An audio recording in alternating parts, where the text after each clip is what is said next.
Hey guys, Michael Keogh, Team Keogh at RE/MAX, and welcome to the 2020 Barrie Real Estate Update, or what the heck happened out there? I've got my cup of inspiration. You think they'd sponsor us? Let's get at it. We're going to do Simcoe County, and then we're going to do Barrie, and we'll do 2020 compared to 2019, and then we'll take a look at the start of 2020 and compare it to the end. So 2020 in Simcoe County units sold, we had 9,169 compared to 7,339 in 2019. So that's up about 25%. Units sold month to month, so we'll look at January. We'll start there. We had a steady increase to 610 in May, and then the numbers went crazy, right? 1,000, 1,200. It was over 1,000 for 4 months, and then down to 724 in November and 515 in December. Biggest reason why the decrease in numbers is a lack of inventory. We talked about, I believe at the end of December, for residential listings in the city of Barrie, we were down to like 34 listings. Months of inventory. Well, we started out at 3.1 in January. It hit 1 in July and then stayed below that, getting to 0.5 months of inventory in December. Again, lack of inventory. Average sale price started January at $513,484. Slight dip in April, obvious reasons, and then it escalated all for the remainder of the year up to $697,353. Strong numbers. Cumulative days on markets. Well, what is that? So if you listed your house January 1st, it expired in March, and then you relisted it and it sold April 15th, cumulative days on market would be the total number of days since you listed it in January. Days on market are just the term of that listing. So the difference would be, say, 45 days compared to 15. So cumulative gives us a really good indication of how long it's taking to sell each individual house. Cumulative days, we started at 67 in January, 50s by March. Lowest we got to was 29 in November and 35 days in December. Average sale price, 2020 for Simcoe County was $600,571 compared to $507,189 in 2019. So that's an 18.4% increase. Huge, strong numbers. City of Barrie.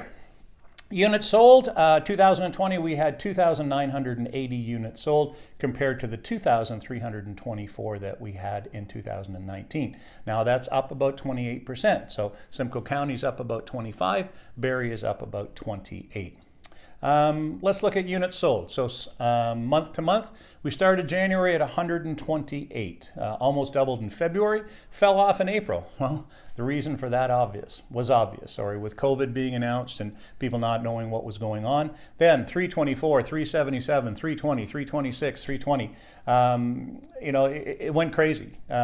Inventory was more of a problem than anything else, and sales started to drop because there was lack of the inventory. So we ended with 179 sales in December, which is the third lowest month of the year. Goodness knows where that number would have been if there was some more inventory. Months of inventory, we started January to 1. Climbed throughout to April to 4. Well, it's obvious what happened there. It was the highest number. It was the start. It was all the COVID announcements. It was essential workers. It was everything. And people just really didn't know what was going on. And it went steadily down from there until we got to 0.4 months of inventory in December. The reason for that is obvious. Again, no inventory. Average sale price. We started in January at $509,587. Increased to March. Slight dip in April and May. Well, we know why that was. Everybody was hunkered down, had no idea what was going on, and just wanted to feel things out and see what was best for them. We got to a low of 521,000 in May, and then watch out. People adjusted. People started to figure out that I don't have to go downtown Toronto to work every day. I can be outside of the city and make my casual trips down there that I need to be. So I can get out of Dodge. I can get out of the downtown core and move up and have a great quality of life. And there was a steady increase in the pricing up to the $662,000 that we saw in December. So cumulative days on markets, we're sitting at 61 in January, got to 35 in April, which is odd, the lowest cumulative days, and also the start of COVID. and then it was the rest of the year went 35 to 40, and then September got to 30, and then December ended up at 27. So average sale price in Barrie, $569,975 in 2020, which is up from the $492,657 that we had in 2019, 15.7% increase. So what's it all look like, Mike? Well, interest rates, listings, first of all, are way down. We know that. That's going to drive prices up because we still have active buyers. Interest rates are way down, right? We've been talking about this pretty much the last half of the year. So listings are down and interest rates are down. So let me just give you a bit of an example of how the interest rates have affected the buying power of people. So if you look at December of 2019, an interest rate for a 5-year closed mortgage was somewhere around 2.39%. So if you look at a mortgage now, so a 5-year closed insured mortgage is 1.14%. Ridiculously low. And I believe that's roughly around $43 per 100,000 reduction in the price. So now all of a sudden, buyers have more buying power. Therefore, less inventory, therefore prices on the rise. So hopefully that helps a little bit explaining what's going on. They say interest rates are going to stay like this till 2023. So average sale price in Simcoe County is up 18.4%. City of Barrie, it's up 15.7%. Last half of the year, we saw a decrease in the number of sales. Reason being, decrease in the number of listings, right?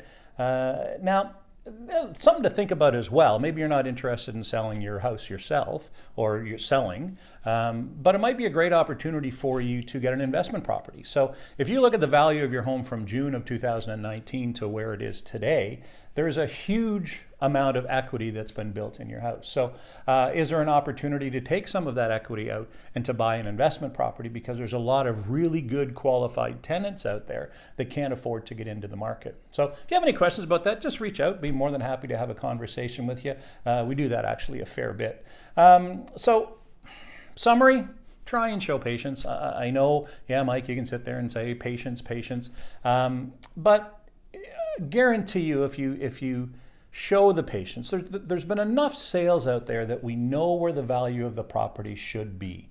Have your agent look up the recent sales, look up comparable sales, and give you an idea of where that value should be, and pick a number. Right? Don't go over that number. If you're comfortable, if you lose it for a higher number, then try and be comfortable with that, because if you overpay by $25,000 now, it's going to take you an awful long time to pay that off. So, anyway, again, if you have questions, reach out, but make sure that, try and be patient. Anyway, guys, hope that helps. If you have any questions at all, let us know. Enjoy your day.